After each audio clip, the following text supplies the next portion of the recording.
talk a little bit about the importance of saying no when you're starting a business? Sure. I think it's like you said. I mean, it's when you're starting a business, you need business. In fact, it's like money is the lifeblood of your business. It is your oxygen. And so at a point when you're gasping for breath, you need to take it in. But as you grow, I think you do develop a niche and you do develop kind of your wheelhouse in terms of a client. And I actually remember, asking my dad once, who was a consultant, how he goes about doing that. And I remember him telling me, I don't swing at a pitch unless I'm sure that it's going to be a home run.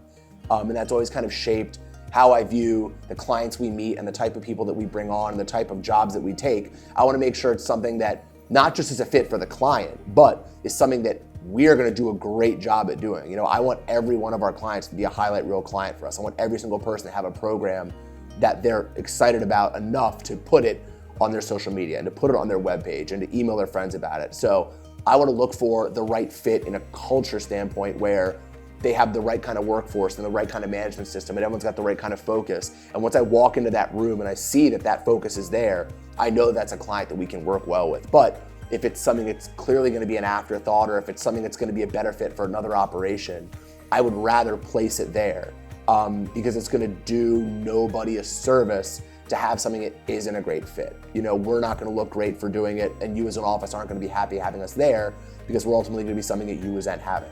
And so I think that while initially, business is business and you got to take it. You can't be super pumped about everything you do all the time.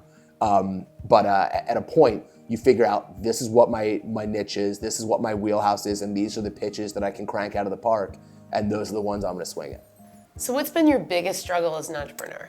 I think being an entrepreneur is a very highlight reel friendly thing. I think it's something that it's so trendy right now, and it's really just the word is out there kind of in the lexicon right now, and everyone says I'm an entrepreneur and I'm a business owner and I'm all these things, and it lends itself to this very highlight reel kind of jet set lifestyle image. And I think that that's great when you're at 30,000 feet and everything's going really well. But I think the part that people miss is that there's so much legwork to get there that is not sexy or exciting. I mean, there's a lot of time that you spend in the car. There's a lot of time you spend in waiting rooms waiting to meet with people. There's a lot of times that you spend sleepless nights sitting at your computer at your kitchen table all night long, just shooting out emails and cranking out content and hoping that you're doing the right things. You don't get daily validation when you're doing it by yourself. You don't have someone coming by and saying, hey, you're doing like a great job, or you're doing the right things, or hey, this is something you could do differently. In a lot of ways, you gotta be kind of self-sufficient in that capacity. So I think that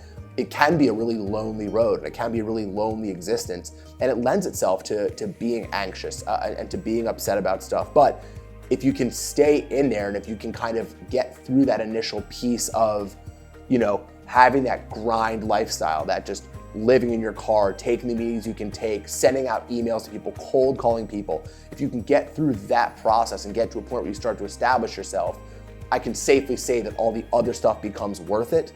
But I think it's important to people remember that it's not just, Instagram pictures of getting on and off of jets and taking phone calls in the back of Uber black cars. Wait, it's not? No, it's not. Exactly. I'm waiting for my private jet ride. No, it's a lot of time where you're sitting around and you are dining on your guts a little bit, and you are wondering, am I doing the right thing?